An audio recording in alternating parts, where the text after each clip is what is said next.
دوستان عزیز، امروز قصد داریم که از رانتو لابی و خانواده رانتی صفدر حسینی با شما صحبت بکنیم که چقدر پارتی بازی و دل و دزدی و کثافتکاری در سیستم مدیریت داخل ایران داره اتفاق میفته. اسناد و مدارکی رو به شما نشون میدیم امروز، اسناد و مدارک جالبی که نشون میده که این خانواده سید صفدر حسینی چجوری دارن پشت پرده رانتو لابی میکنن. قبل از هر چیزی لطفاً کانال یوتیوب برام پشت پرده رو سابسکرایب کنید، ویدیو رو لایک کنید و برای دوستان خودتون بفرستید. حتی اگر از این خانواده و امثال این خانواده که زیادن در کشور خوشتون نمیاد، ویدیو رو به اشتراک بذارید که همه بشناسن و پشت پرده ها رو بدونن و ما هدف این هستش که دانش و اطلاعات و آگاهی رو به مردم بدیم.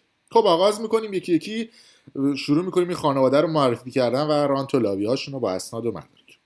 سید صفدر حسینی که معرف حضور خیلی از شما هست، ایشون وزیر بوده تو دوره‌های مختلف، وزیر امور اقتصاد و دارایی، وزیر کار و امور اجتماعی، یا کلا اینا دیدید دیگه تو سیستم داخلی ایران وزارت خونه کمه، یعنی مثلا یه نفر آدم باید 6 تا وزارت خونه رو بگیره دیگه، قحط الرجاله. اما این آدم که گنده کاراش بالا اومد موقعی که فیش حقوقی 57 میلیونیش، موقعی که رئیس صندوق توسعه ملی بود و اخذ وام 300 میلیونیش با سود 4% لو رفت و گند این آقا در اومد که مجبور شد اون سالها استعفا بده و دیگه نمیتونست کاری بکنه دیگه. حالا جالب اینجاست که انتشار فیش حقوقی خبرگزاری تصمیم نزدیک به سپاه گفته که فیش حقوق نجومی کارساز شده، استعفای دسته جمعی صفدر حسینی و 4 عضو هیئت عامله صندوق توسعه ملی برای فرار از عزل. ایشون خیلی زرنگ بود، تونست استعفا بده که عزلش نکنن با اون گنده‌ای که بالا اومد. اما دختر ایشون با فشار بابا، همون جن خوبا، تونست تو لیست امید راه پیدا کنه در تهران و تونست رای مجلس بشه. از اونجا هم که خیلی از ما بدون تحقیق و بدون دانش و آگاهی فقط به لیست نگاه میکنیم، اوه خاتمی سخنرانی کرد، اوه روحانی سخنرانی کرد، بریم رای بدیم به اصلاح طلبا، میریم رای میدیم. این خانم وارد مجلس میشه که شوهر ایشون آقای سید هانی میر محمد علی، جالب بدونید که ایشون آدم اصلا سربازی هم نرفته، حالا جلوتر میریم بهش میرسیم. خب خانم سید فاطمی حسینی متولد 1364، چهره سیاسی اصلاح طلب، لیست امید در انتخابات شورای شهر و روستا نماینده تهران شد و شهرهای اسلام شهر. رفت توی مجلس. وقتی رفت توی مجلس، جالبه دیگه، ایشون رفت سخنرانی کرد و یه سری اتفاقات عجیب و غریب افتاد. اینکه اومدن لو دادن که ایشون، همین خانم صفدر حسینی، فکر نکنید نماینده شما مردم در مجلس ها، ایشون به همراه شوهرش اومد یه دونه شرکت ثبت کرد. آگهی ثبت شرکت رو هم مستند میبینید، من میخونم براتون ببینید. گفته که آگهی تأسیس شرکت سید هانی میر محمد علی و شرکا، شرکت فوق در تاریخ 3/11/1390 تحت شماره فلان و شماره ملی فلان در این اداره به ثبت رسید و در تاریخ 3/11/1390 اللحاظ امضای ذیل دفاتر تکمیل گردید و خلاص شرکت نامه به شهر زیره.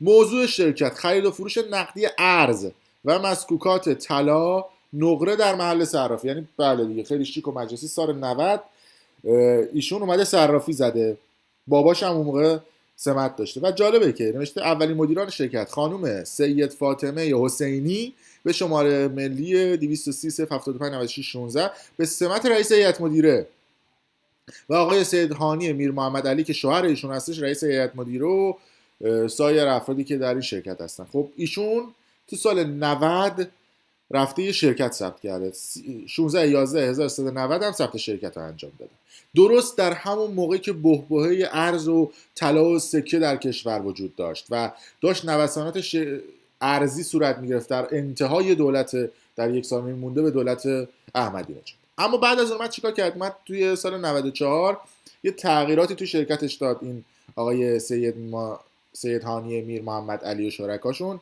گفته که سرمایه شرکتشون رو اومدن به طرز عجیبی بردن بالا، یعنی یه 10-11 میلیاردی سرمایه شرکتشون رو بردن بالا که همه اینها مستند هست، شما خودتون میتونید برید پیدا کنید توی سایت رسمی جمهوری اسلامی ایران، توی روزنامه رسمی البته قوه قضاییه، همه این اسناد مدارک هست، میتونید خودتون برید ببینید. چیز عجیب و پیچیده ای نیست که بلافاصله این قضیه باعث شدش که بیان یک صحبتایی بکنن که آره خانواده صفدر حسینی یه سری رانت ها و لابی ها کردن و تونستن سکه بخرن و تونستن طلا بخرن و تونستن نوسانات بازار طلا و ارز انجام بدن. بعد این خانم هم که حالا اینجاست یه فیلم سخنرانی چند ما الان میذاریم براتون ببینید، خانم فاطمه حسینی رفت تو مجلس به جای اینکه این خانم بره راجع به مشکلات مردم صحبت بکنه، به جای اینکه بخواد بره به مسائل مشکلات مردم بپردازه، رفت از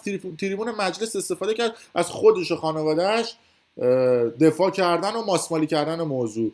بعد جالب اینجاست که خانم سید فاطمه حسینی بیا راجع به این شوهرت هم بگو، حالا بد نیست راجع به شوهرت هم اول قبل از هر چیزی صحبت بکنیم. آقای سید هانی میر محمد علی سرامیک فروش بوده، بعد مهندس عمران هم هست که با رانت پدرش اومد رفت شد قائم مقام یه سری شرکت‌های مختلف که شرکت سرمایه‌گذاری سبا رو زد.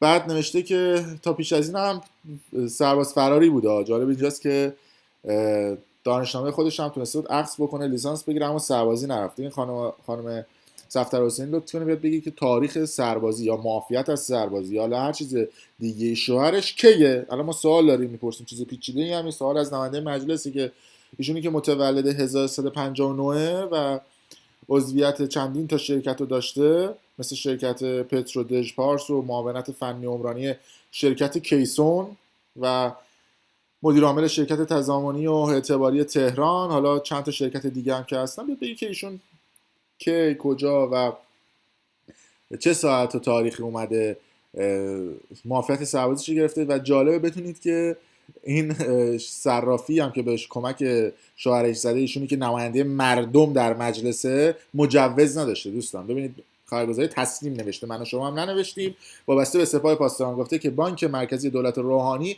صرافی دختر صفدر حسینی را غیر مجاز اعلام کرده و گفته که صرافی دختر و داماد صفدر حسینی که 20 فروردین ماه 90 از بانک مرکزی مجوز گرفت، 15 بهمن 92 فاقد اعتبار اعلام شد، تا اینکه این صرافی 26 شهریور 94 با افزایش 3.8 میلیارد تومانی که سندش نشون دادم سرمایه مجدد مجوز گرفت، ولی این صرافی در سال 95 در فهرست مجوزدارها قرار نگرفت. بیاد خانم صفدر حسینی به عنوان نماینده مردم در مجلس اینا رو هم توضیح بده. بریم فیلم سخنرانیشو بشنویم. این جانب نماینده و وکیل شما از طریق شبکه‌های اجتماعی مورد هجمه وسیع ده‌ها تهمت ناروا قرار گرفتم، به طوری که نه فقط این جانب بلکه یکایک اعضای خانواده‌ام از افترا و نشر اکاذیب در امان نبوده‌اند. پدیده‌ای که میتوان عنوان کرد طی سالهای اخیر از نظر یورش به حریم شخصی و خانوادگی کم سابقه بوده است و عرض صد تأسف همچنان نیز ادامه دارد. کم سابقه چیه؟ قشنگ اسناد از شما که متولد 64 با رانت و لابی چه سابقه‌ای داشتی و وارد مجلس شدی؟ این که دیگه تابلوه، با لیست امید رفتی تو. شوهرت هم که مشخص سربازی هم نرفته بوده، میاد میره صرافی میزنه. ایناش فکر نمی‌کنم چیز عجیب و غریبی باشه. خب اتهامزنان، کینه‌توزان و شایع‌گستران در حالی بدون ارائه هیچ ادله و مستدلی این جانب و فعالیت همسرم را به دلیل داشتن مجوز قانونی صرافی به فساد 7000 میلیارد تومانی نوسانات ارزی آن هم در دوران دولت متهم کرده. تو مجلس به جای اینکه بیاد از مشکلات مردم بگه، راجع به فساد خودش و خانواده‌اش و دفاعی تریبون مجلس برای مشکلات مردمه، نه فساد. در موضوع صحبت کنید خانم حسینی. که هیچ عقل سلیم و انسان فهیمی نمیتواند چنین دروغ بزرگی را باور کند.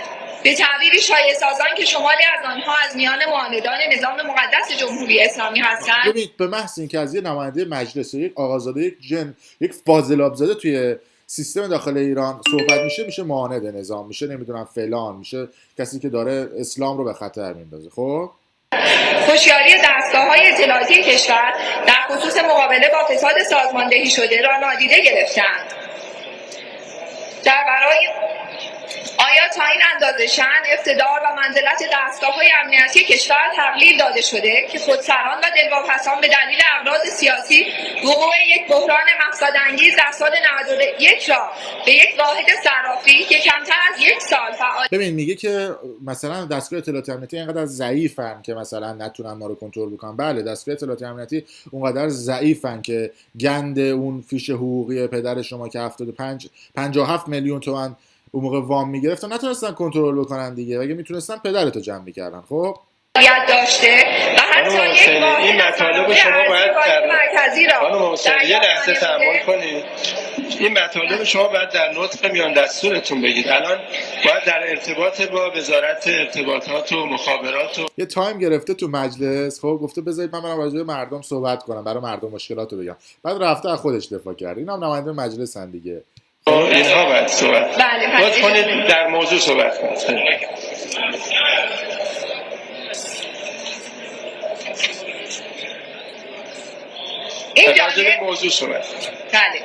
این جانب ضمن تکذیب تمامی شایعات و تاکید بر این دیگه در موضوع صحبت بکنه، اصلا انگار دایورت. نماینده همینن دیگه. برای همین قانون درستی در کشور تنظیم نمیشه، چون گوش نمیدن. خودشون که میخوان قانون رو تصویب کنن، خودشون به قانون عمل نمیکنن.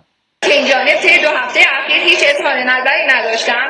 از تمامی کاربران فضای مجازی به منزله حفظ آبرو و حرمت انسان‌ها به مصداق آیه 15 سوره نور در قرآن کریم که می‌فرمایند خود سریع حواله داد با آیه قرآن. بابا تو اینجا اولا جاش نیست، بعد چی بگم؟ خب به خاطر بیاورید زمانی را که این شایعه را از زبان یکدیگر می‌گرفتید و با دهان خود سخن می‌گفتید که به آن یقین نداشتید و آن را کوچک می‌پنداشتید، در حالی که نزد خدا بزرگ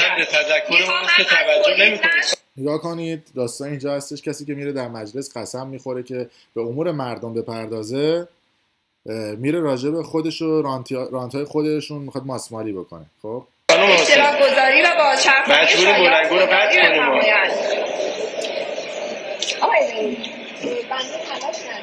باید شما در موضوع صحبت کنید. حالا این مطالب رو در یه نطق دیگر انشالله. خب الان دیگه وارد موضوع بشید. بله اجازه بدید. بله. در برای این تهمت سنگین چه انگیزه‌ای نهفته است؟ تا کجا میتوان سکوت کرد؟ آیا غیر از این میتوان فکر کرد شماری از عاملان بحران ارزی 22 میلیارد دلاری با فرافکنی و فرار رو به جلو و اتهام‌زنی به دیگران به دنبال تغییر قانون توجه افکار از واقعیت‌های بحران ارزی سال 91 هستند؟ بحران ارزی رو حالا یه قسمتش هم شما بودید دیگه، به هر حال صرافی شما آقای حسین فریدون برادر آقای رئیس جمهور دیگه، حالا یه قسمتی شما فرار رو به جلو نیست که به توضیح بده. مرکزی کشور با داشتن سامانه معاملات ارزی به عنوان سیاستگزار، ناظر و مدیر سیاست ارزی تا این اندازه قابل نظارت بودن؟ من مجبورم بلنگو شما رو قطع کنم. اجازه بدید آقای رئیس. از تمامی دولتمردان، سیاستگزاران، دستاندرکاران فضای مجازی و مسئولان قضایی می‌خواهم که به صورت اصولی در برابر این نمونه از حجمه حرمت‌شکنی و بی‌اخلاقی که پایه‌های نظام جمهوری اسلامی را متزلزل می‌کنه. چه دایورت میدن؟ آقا شما بیا راجع به این اسناد صحبت بکن، نمیدونم راجع به شوهرت صحبت بکن، نمیدونم سربازی نرفته، بابات که فیش حقوقی رو 57 میلیون تومان داشت صحبت بکن. پایه‌های نظام سوس شده، راجع به شما صحبت شده. خب سکوت نکرده و اقدامات عاجلی را برای خلأهای قانونی و نظارتی و اجرایی اتخاذ نماید. لطفاً نفر بعدی اعلام کنید. نطق بیان دستور بیا درفاشو بزن. متشکر. بفرمایید جناب آقای نظر افضلی. نفر بعدی جناب آقای نظر افضلی. خب اجازه بدید یه جمله راجع به موضوعه. یه جمله راجع به موضوع میخواد بگه. خب ببینیم چی میخواد بگه. خب یک جمله در حد یه جمله بفرمایید. ببخشید. تقاضای بنده از مسئولین زیرفت این هست که در خصوص حجمه‌های واقع شده در فضای مجازی برای حفظ شأن نمایندگان و دفاع از حقوق نمایندگان اقدامات لازم را انجام دهند. بله دیگه چقدر راجع به موضوع صحبت کرد دیگه. بله دیگه ایشونی که بعد بره نماینده مردم در مجلس باشه، ایشونی که بعد بره راجع به مشکلات مردم بگه. دیدید که تو مجلس راجع به چیا صحبت کرد. به هر حال این خانواده پکیج کاملی بود از اتفاقات عجیب و غریب.